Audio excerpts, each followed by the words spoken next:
আজকাল কীর্তন জগতের খুবই দুর্ভাগ্য যে এইসব আসল কীর্তনগুলো আমরা সরিয়ে রেখে যা তা কথা কীর্তনের আসরে শুনছি, আর যা তা গানও আমরা কীর্তন আসরে শুনছি। এটা আমাদের বড় দুর্ভাগ্যের বিষয়। রবীন্দ্রনাথ যে কীর্তন শুনে কীর্তনকে শ্রেষ্ঠ সঙ্গীত বলেছিলেন, আজকে যদি উনি আসরে একবার শুনে বেড়াতেন হয়তো ঘেন্না করতেন। কারণ যে কীর্তন রবীন্দ্রনাথ শুনে কীর্তনকে শ্রেষ্ঠ বলেছেন, সেই কীর্তন যদি পরিবেশন করতে হয় তাকে 5টা বিষয় জানতে হবে। প্রথম কথা, 108টা তালে কীর্তন হয়, সেই 108টা তাল কি কি সেটা জানতে হবে। দ্বিতীয় কথা, 6 রাগ 36 রাগিণীকে অনুসরণ করে কীর্তন হয়, সেই 6 রাগ 36 রাগিণী কি কি তাকে জানতে হবে।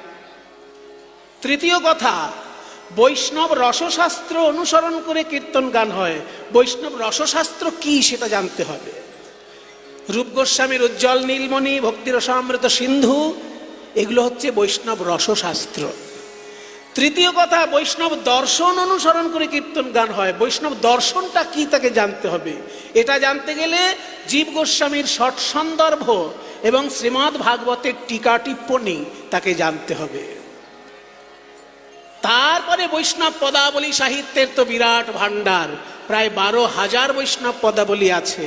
সবগুলো এখন পাওয়া যায় না প্রিন্টেড আকারে, কিন্তু প্রায় 1000 খানেক বৈষ্ণব পদাবলী কীর্তনের আসরে গাওয়া হয়ে থাকে।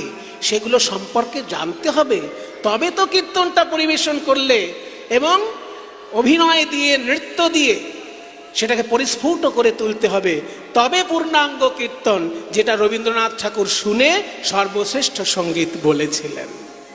কীর্তনের পদ, কীর্তনের দর্শন, কীর্তনের সাহিত্য, কীর্তনের তাল, কীর্তনের সুর এবং ভাব রস, এতগুলো জিনিস যদি উপলব্ধিতে থাকে তবে সেই কীর্তন পরিবেশন করলে সঠিক কীর্তন হবে।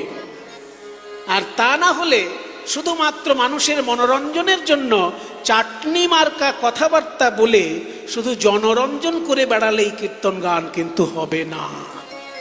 সেটা একটা হাস্যকর সঙ্গীতের রূপ হতে পারে, কিন্তু কীর্তন গান হতে পারে না।